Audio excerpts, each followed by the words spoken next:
ओम नमो भगवते वासुदेवाय। हम आगे सुनते हैं श्रीमद् भागवत सुधा सागर के तीसरे स्कंद का 22वां अध्याय, जिसका नाम है देवहूति के साथ कर्दम प्रजापति का विवाह।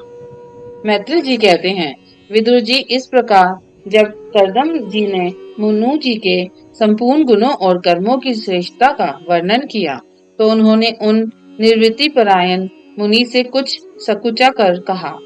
मनु जी ने कहा, मुने, वेद मूर्ति भगवान ब्रह्मा ने अपने वेदमय विग्रह की रक्षा के लिए तप, विद्या और योग से संपन्न तथा विषयों में अनासक्त आप ब्राह्मणों को अपने मुख से प्रकट किया है, और फिर उन सहस्त्र चरणों वाले विराट पुरुष ने आप लोगों की रक्षा के लिए ही अपनी सहस्रों भुजाओं से हम क्षत्रियों को उत्पन्न किया है।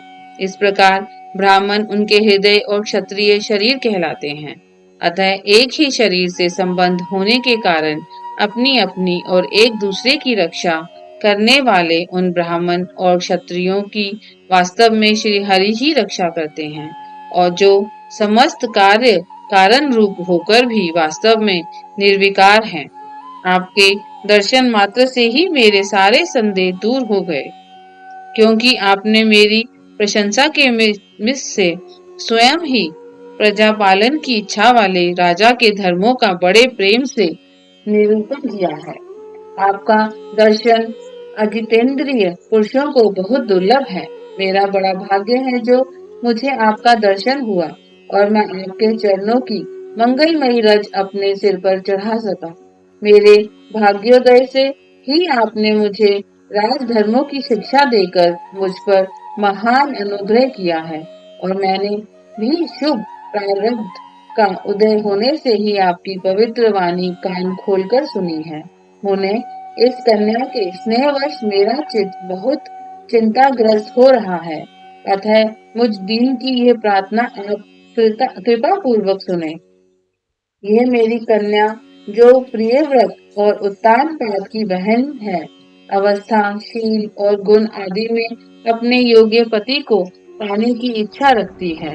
जब से इसने नारद जी के मुख से आपके शील, विद्या, रूप, आयु और गुणों का वर्णन सुना है, तभी से ये आपको अपना पति बनाने का निश्चय कर चुकी है। द्विजवर, मैं बड़ी श्रद्धा से आपको ये कन्या समर्पित करता हूँ। आप इसे स्वीकार कीजिए। यह गृहस्थोचित कार्यों के लिए सब प्रकार आपके योग्य है।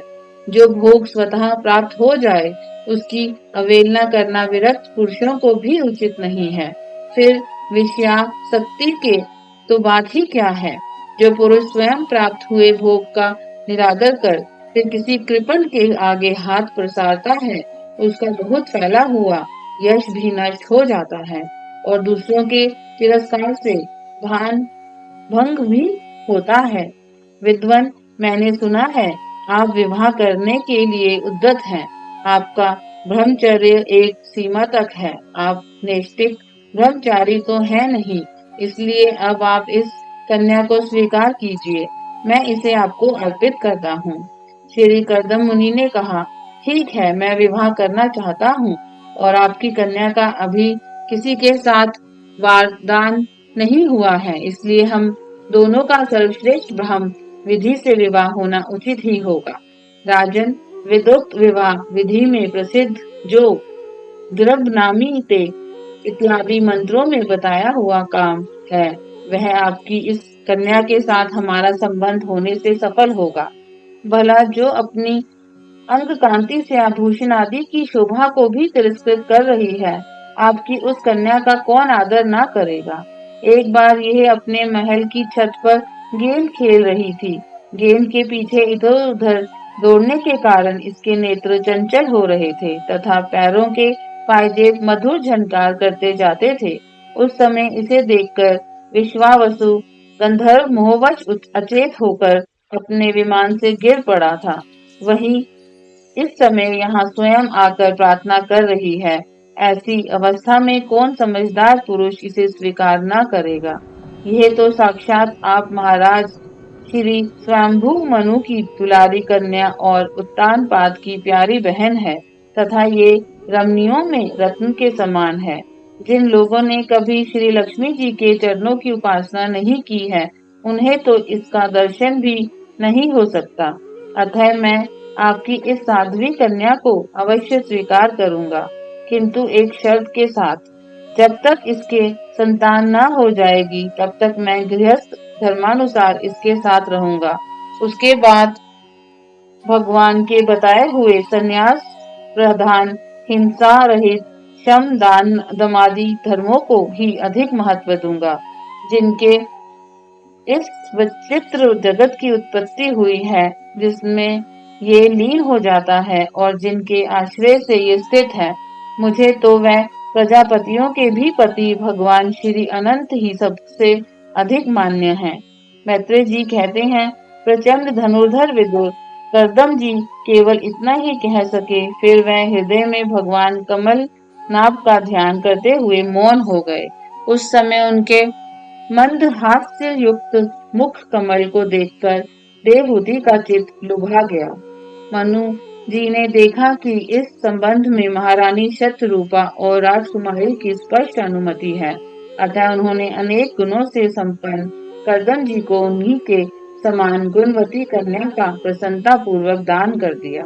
महारानी शतरूपा ने भी बेटी और दामाद को बड़े प्रेम पूर्वक बहुत से बहुमूल्य वस्त्र, आभूषण और गृहस्थोचित पत्रादि दहेज में दिए।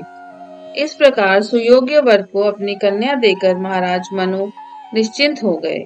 चलती बार उसका वियोग न सह सकने के कारण उन्होंने उत्कंठावश विहलचित होकर उसे अपनी छाती से लिपटा लिया और बेटी बेटी कहकर रोने लगे।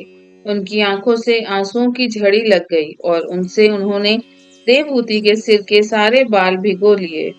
फिर वह मुनिवर करदम से पूछकर उनकी आज्ञा ले रानी के सहित रथ पर सवार हुए और अपने सेवकों सहित ऋषि कुल सेवित सरस्वती नदी के दोनों तीरों पर मुनियों के आश्रमों की शोभा देखते हुए अपनी राजधानी में चले आए। जब ब्रह्मा व्रत की प्रजा को यह समाचार मिला कि उसके स्वामी आ रहे हैं, तब वह अत्यंत आनंदित होकर स्तुति गीत एवं बाजे गाजे के साथ अगवानी करने के लिए ब्रह्माव्रत की राजधानी से बाहर आई। सब प्रकार की संपदाओं से युक्त बृहिष्मती नगरी मनु जी की राजधानी थी, जहाँ पृथ्वी को रसातल से ले आने के पश्चात शरीर कपाते समय श्री वराह भगवान के रोम झड़कर गिरे थे। वह रोम ही निरंतर हरे भरे रहने वाले कुश और कास हुए, जिनके द्वारा मुनियों ने यज्ञ में विघ्न डालने वाले दैत्यों का तिरस्कार कर भगवान यज्ञ पुरुष की यज्ञों द्वारा आराधना की है। महाराज मनु ने भी श्री वराह भगवान से भूमि रूप निवास स्थान प्राप्त होने पर इसी स्थान में कुश और कास की ब्रही बिछाकर श्री यज्ञ भगवान की पूजा की थी। जिस बरिष्मती पुरी में मनु जी निवास करते थे, उसमें पहुंचकर उन्होंने अपने कृतापनाशक भवन में प्रवेश किया। वहां अपनी भार्या और संतति के सहित वह धर्म, अर्थ और मोक्ष के अनुकूल भोगों को भोगने लगे। प्रातः काल होने पर गंधर्वगण अपनी स्त्रियों के सहित उनका गुणगान करते थे, किंतु मनु जी उसमें आसक्त न होकर प्रेम पूर्ण हृदय से श्री हरि की कथाएं ही सुना करते थे। वह इच्छानुसार भोगों का निर्माण करने में कुशल थे, किंतु मननशील और भगवत परायण होने के कारण भोग उन्हें किंचित भी विचलित नहीं कर पाते थे। भगवान विष्णु की कथाओं का श्रवण, ध्यान, रचना और निरूपण करते रहने के कारण उनके मनवंतर को व्यतीत करने वाले क्षण कभी व्यर्थ नहीं जाते थे। इस प्रकार अपनी जागृत आदि तीनों अवस्थाओं तथा तीनों गुणों को अभिभूत करके उन्होंने भगवान वासुदेव के कथा प्रसंग में अपने मनवंतर के 71 चतुर्युग पूरे कर दिए। व्यास नंदन विदुर जी तो जो पुरुष श्री हरि के आश्रित रहता है, उसे शारीरिक, मानसिक, दैविक, मानुषिक अथवा भौतिक दुख किस प्रकार कष्ट पहुंचा सकते हैं। मनु जी निरंतर समस्त प्राणियों के हित में लगे रहते थे। मुनियों के पूछने पर उन्होंने मनुष्यों के तथा समस्त वर्ण और आश्रमों के अनेक प्रकार के मंगलमय धर्मों का भी वर्णन किया। जगत के सर्वप्रथम सम्राट महाराज मनु वास्तव में कीर्तन के योग्य थे। यह मैंने उनके अद्भुत चरित्र का वर्णन किया। अब उनकी कन्या देवहूति का प्रभाव सुनो। ओम नमो भगवते वासुदेवाय।